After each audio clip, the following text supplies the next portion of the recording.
To be fair, mahirap basahin ang isip ng babae. Kaya nga, ginagawa na lang nilang sikreto yung mga sexual fantasies nila. Pero tandaan nyo guys, iba-iba ang preferences ng mga babae, lalo na when it comes to sexual fantasies. So, I'm just giving you a good idea kung ano ba talaga yung kadalasang sexual fantasies ng mga kababaihan.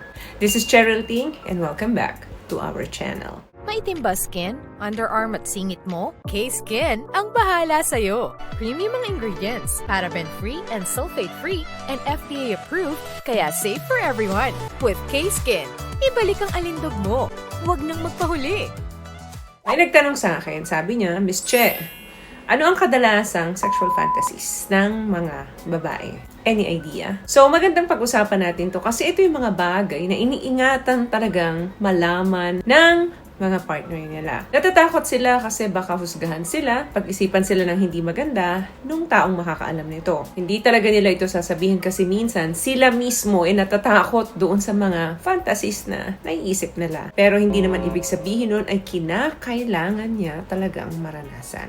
Number 1. Sexy stripper. Yes, maraming kababaihan po na nangangarap makasayaw kami ng banayad, sexy. Kaya nga 'di ba, kapag ka nagkakatuwaan minsan yung mag-asawa, sinasayaw-sayawan ito nung misis niya sa harapan nito ng pa-sexy.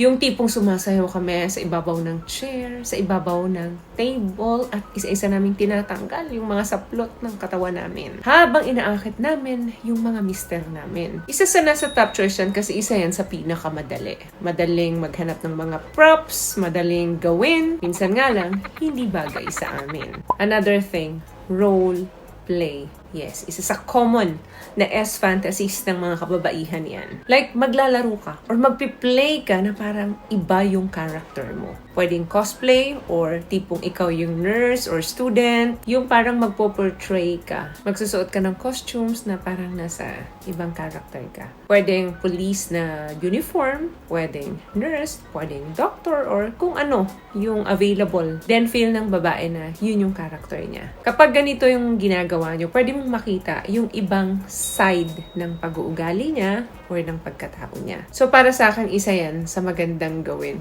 Another thing, threesomes. Yes. May mga babaeng hindi aamin talaga dyan. Again, fantasies lang po ito. Hindi porkit iniisip, kailangan gawin. Kailangan panindigan. Hindi po ganun. Yan ay tumatakbo lamang sa isipan kadalasan ng mga kababaihan. But of course, meron pong mga couple na talagang gumagawa nito. Or minsan, nagagawa ito nung mga walang emotional connection. Pwedeng dalawang babae, isang lalaki, or dalawang lalaki, isang babae. Maraming mga kababaihan po ang nagdidream ng ganyan. Believe it or not.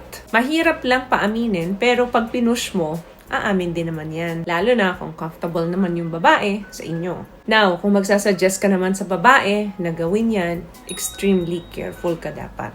Possible kasi na baka ikaw ay walang emosyon doon sa babae, then yung babae, meron na palang emosyon sa'yo. So, posibleng pag-awayan nyo ito or mag-iba yung tingin sa'yo ng babae. Kaya medyo complicated itong sa babae. Kasi may mga babaeng ingat talaga sa information. Ayaw talaga nilang malaman ito. Pero kung sa tingin mo na wala namang emosyon yung babae sa'yo, baka mapapayag mo. Another thing, yung iba, ito ang S-fantasies. Group sex.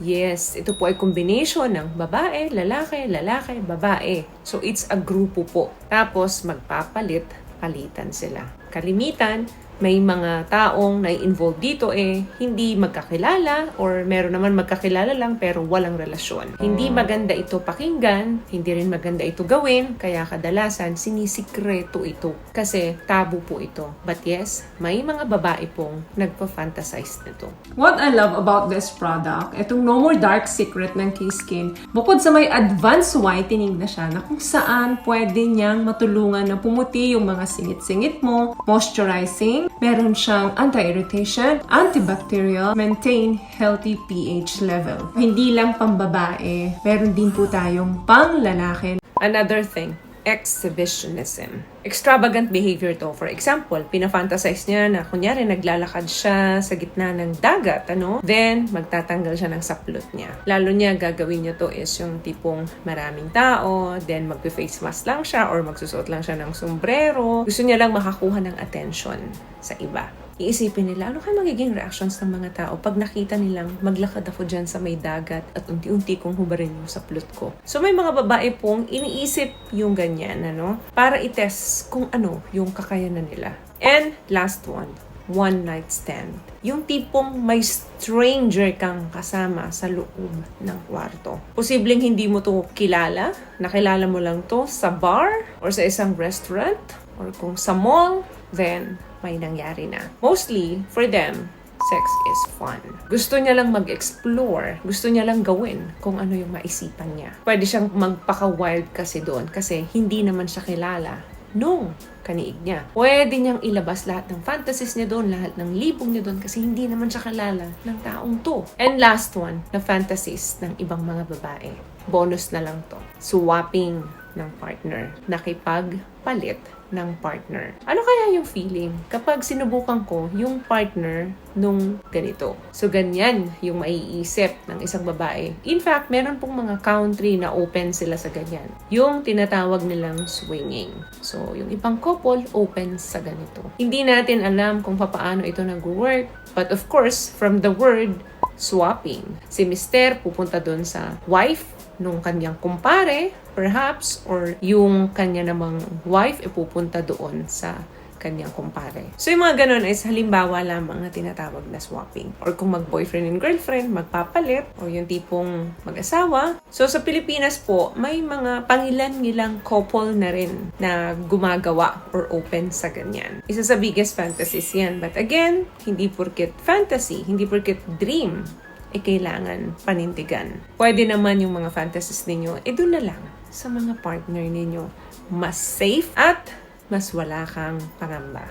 So, may nakuha ka bang tips sa mga napag-usapan natin ngayon? At kung nagustuhan mo ang ating video, please give it a thumbs up, comment down below, and thank you for sharing, thank you for subscribing, and thank you for watching. Once again, palagi po kayong mag-iingat at palagi po kayong manalangin. See you guys on my next one. Always love yourself and be a blessing. Bye!